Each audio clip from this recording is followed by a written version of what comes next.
Let's start with a sound that will take us behind the paywall. What does that sound mean to you? Perhaps it reminds you of a favourite Netflix show or a character at a crossroads in their story. Something that sound inevitably means to Netflix users is that you or someone you know is paying a monthly subscription so that spacious fictional worlds and engaging characters can be streamed into your home. Before you wonder, I'm not here to sell you a video streaming service. I'm here to propose an idea about how we came to value and consume fictional characters in the ways we do.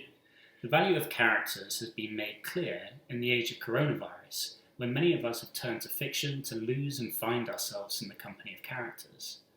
Beyond entertainment, characters offer compact forms of humanity, and even non-humanity, to be learned, imitated, desired, or used to judge others.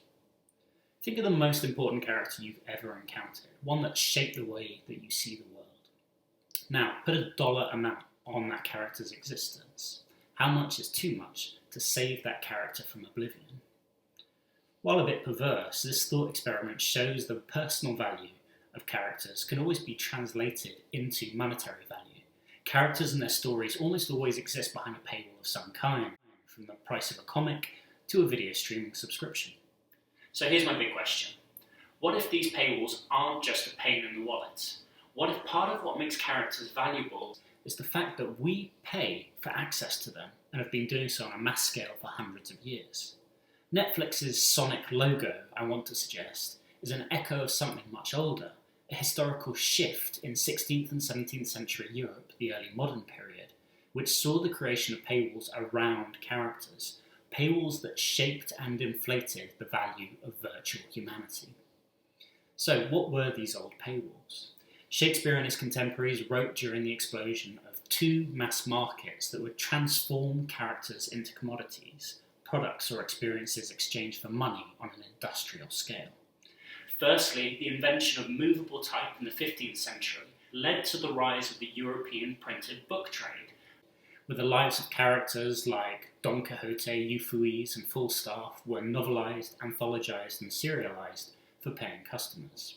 The popular character reboot of Sherlock Holmes, Wonder Woman and so on has its origin in the early modern tech print revolution. Secondly, the building of enclosed playhouses that charged admission, like those constructed in and around London from the mid-16th century, meant that dramatic characters were brought to life inside a bounded space that you could only enter by feeding a money box. In other words, commercial drama's first paywalls were literal, and as the prologue's reference to this wooden O in Henry V suggests, these walls were integral to the architecture of play worlds imagined by audiences. Shakespeare and his contemporaries gained the new system in creative ways, transmuting commercial desire into artistic force. In the induction to Bartholomew Fair by Ben Jonson, a bookholder comes on stage to present the audience with a mock contract, certain articles drawn out in haste between the author and you, as he says. The audience, in effect, have already signed by paying at the door. More subtly, dramatic characters negotiated contracts of self-revelation. Early in Shakespeare's Hamlet, the protagonist advertises a product that's not for sale, telling his mother, "I have that within which passes show," that is, an interior identity that cannot be represented. Hamlet provokes in the audience a desire that can be capitalised on, but never fully satisfied, the desire to get to know who a character really is. Hamlet's act of self-enclosure draws its power from the audience's knowledge that they've paid to cross a paywall only to be denied access to a space buried within a character who talks a lot but can never show us the unshowable. Audiences were hooked. The market thrived on people's readiness to pay for access to characters that left them wanting more. And people also wanted to use characters to navigate the real world. The 17th century saw a popular surge of character books, printed collections of short satirical descriptions of human types, characters, such as a proud man, one who parades down the street in his satin suit and returns salutations with an imperious nod. Early readers connected these templates to real people, even noting the names of members of their own community next to unflattering character types.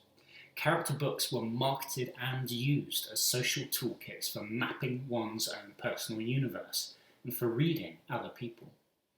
The history of how fictional characters have been shaped by consumer culture teaches us the importance of investment in the humanities and especially literature, that ongoing experiment in world building and virtual humanity. Built with paywalls, not just behind them, fictional worlds shape the real world, and fictional characters shape us.